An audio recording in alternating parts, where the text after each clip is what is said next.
नमस्कार, आप सभी का स्वागत है हमारे YouTube चैनल चीनिया क्लासेस पर। तो आज अपनी बात करेंगे राजस्थान कनिष्ठ अनुदेशक भर्ती से संबंधित, क्योंकि ये भर्ती 2018 में इसके लिए आवेदन आमंत्रित किए गए थे। तो अब फिर से इस भर्ती के लिए संशोधित विज्ञप्ति जारी की गई है और इसके लिए फिर से फॉर्म या आवेदन है वो आमंत्रित किए गए हैं। तो यदि आप भी इसके लिए आवेदन करना चाहते हो तो इसके लिए आवेदन करने से लेकर के इसके लिए ज़रूरी शैक्षणिक योग्यता और परीक्षा की पूरी जानकारी पर चर्चा करने वाले हैं। इसके अलावा जिन भी अभ्यर्थियों ने इससे पहले जब अधिसूचना जारी हुई थी 2018 में तब आवेदन कर दिया था, तो उनके लिए क्या अब सूचना इसमें दी गई है, तो उस पर भी अपनी चर्चा करने वाले हैं। तो वीडियो में शुरू से अंत तक बने रहें, वीडियो को लाइक कर दें, शेयर कर दें और चैनल पे पहली बार पधार रहे हो तो चैनल को सब्सक्राइब कर लें, घंटी दबा दें और हमसे जुड़े रहें ताकि आपको इसी प्रकार की उपयोगी और नवीनतम जानकारी हमारे चैनल के माध्यम से समय समय पर आपको उपलब्ध होती रहे। तो शुरू करते हैं आज की अपनी सबसे पहले अपने देखेंगे राजस्थान अधीनस्थ एवं मंत्रालिक सेवा चयन बोर्ड जयपुर के द्वारा 2018 में इसके लिए अधिसूचना जारी करके और आवेदन है वो आमंत्रित किए गए थे। तो इसको थोड़ा सा देख लेते हैं कि कितने पदों के लिए पहले जो आवेदन है वो मांगे गए थे। तो आप इसमें देख सकते हो ये अधिसूचना है वो 2018 में 25/4/2018 को जारी की गई थी और इसके लिए आवेदन है वो या फॉर्म है वो भरवाए गए थे। तो इसमें कहा गया है कनिष्ठ अनुदेशक के पदों हेतु सीधी भर्ती 2018 परीक्षा 2018। तो ये अलग अलग पदों का वर्गीकरण यहाँ पे दे रखा है। तो आप देख सकते हो अलग अलग डिपार्टमेंट के अंतर्गत, जिसमें यहाँ पे पॉइंट नंबर 9 में दे रखा है कनिष्ठ अनुदेशक कार्यशाला गणना एवं विज्ञान। इसके अंतर्गत भी ये पदों की संख्या इसमें दी गई और कुल मिला के ये जो वैकेंसी है या जो आवेदन है वो 402 पदों के लिए फॉर्म भरवाए गए थे। अब अपनी बात करते हैं, अब जो अधिसूचना संशोधित करके भरवाई जो जारी की गई उसके लिए, तो 6/4/2022 कनिष्ठ अनुदेशक कार्यशाला गणना विज्ञान सीधी भर्ती 2018 जो पॉइंट नंबर 9 देखा था उसमें अब इसमें कुछ पद ऐड किए गए। तो इसमें आप देख सकते हो, इसमें कहा गया है कनिष्ठ अनुदेशक के विभिन्न खंडों के गैर अनुसूचित क्षेत्र के 253 व अनुसूचित क्षेत्र के 49 कुल मिला के 402 पदों के लिए विज्ञापन संख्या 8/2018 विज्ञापन 25/4/2018 को इसके लिए आवेदन है वो आमंत्रित किए गए थे। कुल 39 पदों पर अभ्यर्थियों से आवेदन है वो इसके लिए मांगे गए थे 2018 में।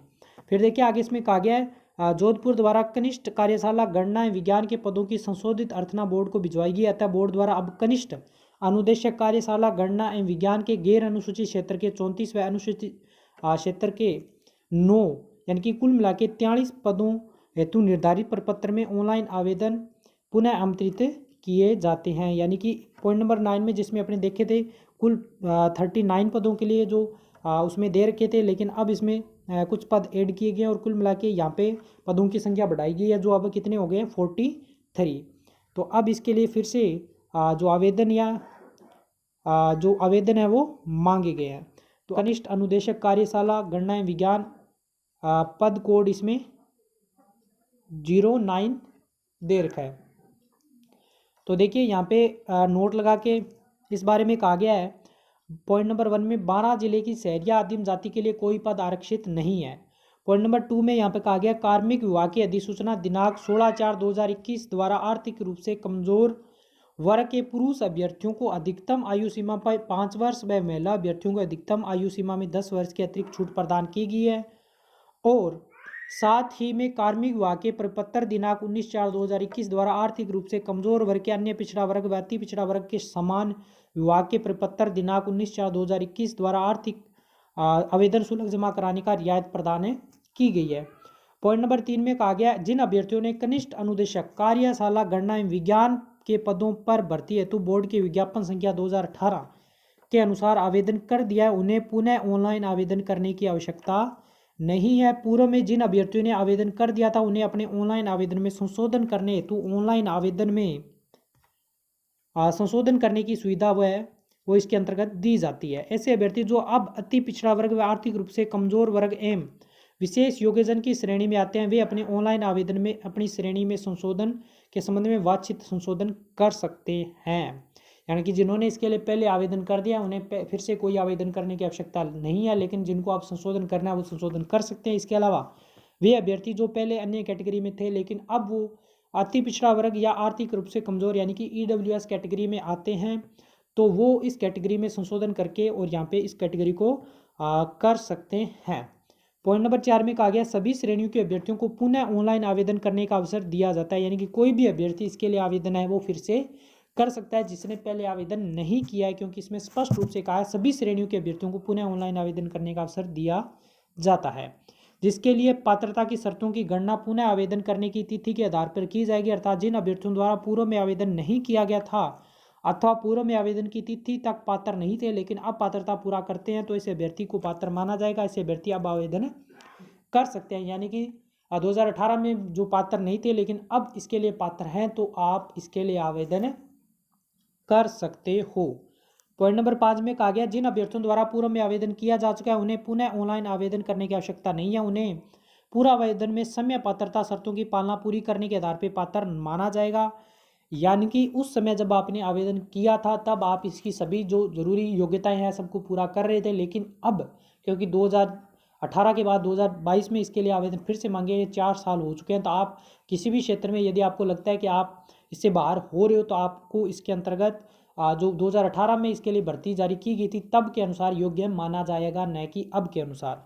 तो इसको भी आप अच्छे से क्लियर कर सकते हो।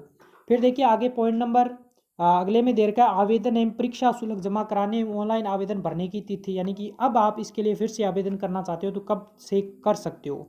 तो 12/4/2022 से लेकर के और 27/4/2022 तक आप इसके लिए आवेदन कर सकते हो।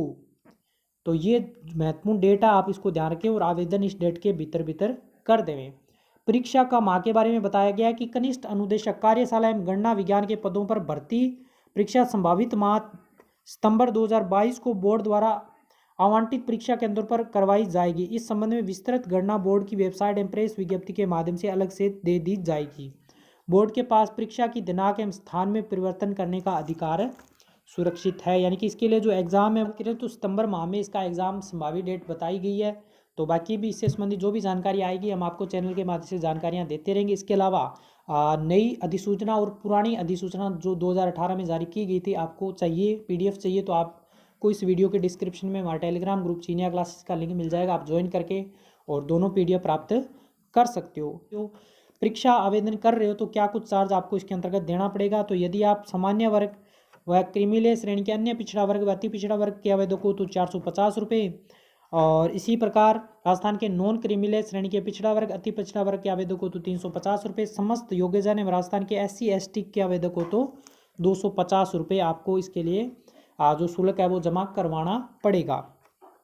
फिर अपनी बात करें वेतनमान, आप पहली बार इसके लिए आपने पहले आवेदन नहीं किया, आवेदन अब कर रहे हो तो आपको पता होना चाहिए कि वेतनमान इसका क्या रहेगा। तो पे मैट्रिक लेवल 10 के अनुसार आपको वेतन दिया जाएगा और जो प्रोबेशन काल है जो पीरियड रहेगा उसमें आपको जो फिक्स वेतन है वो ही दिया जाएगा। कनिष्ठ अनुदेशक कार्यशाला गणना एवं विज्ञान पद कोड संख्या 9 जो आपने शुरू में इसके लिए फिर से आवेदन मांगे उसमें देखा था, तो इसके लिए आवेदन कर रहे हो तो शैक्षणिक योग्यता आपके पास क्या होनी चाहिए कि आप इसके लिए आवेदन कर सकते हो। इसमें कहा गया किसी भी केंद्रीय या राज्य माध्यमिक शिक्षा बोर्ड से पुरानी स्कीम के अधीन भौतिक शास्त्र, रसायन शास्त्र या गणित विषयों किसी एक विषय में आपने 12th पास कर रखा हो, सेकेंडरी कर रखा हो, या केंद्रीय या राज्य माध्यमिक बोर्ड से 10+2 स्कीम के अधीन सेकेंडरी कर रखा हो।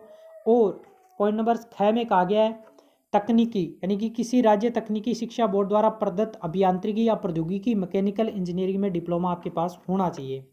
और गै में कहा गया है उक्त अर्हता प्राप्त करने के पश्चात संबंधित ब्रांच में किसी उद्योग या किसी सरकारी विभाग में किसी तकनीकी पद या किसी मान्यता प्राप्त शैक्षणिक संस्था में शैक्षिक पद पर 2 वर्ष का कार्य अनुभव होना चाहिए। यानी कि इसके लिए आवेदन आप कर रहे हो तो ये जरूरी शैक्षणिक योग्यताएं आपके पास होनी चाहिए। और इसके अलावा इसमें कुछ अन्य जानकारियां भी दे रखी है इससे शैक्षणिक योग्यता से जुड़ी हुई, तो इसको भी आप अच्छे से क्लियर कर सकते हो। क्या कुछ वेटेज है इसके बारे में यहाँ पे बता रखा है। प्रमाण पत्रों का सत्यापन, इससे संबंधित कुछ जानकारियाँ दे के इसको भी आप देख सकते हो।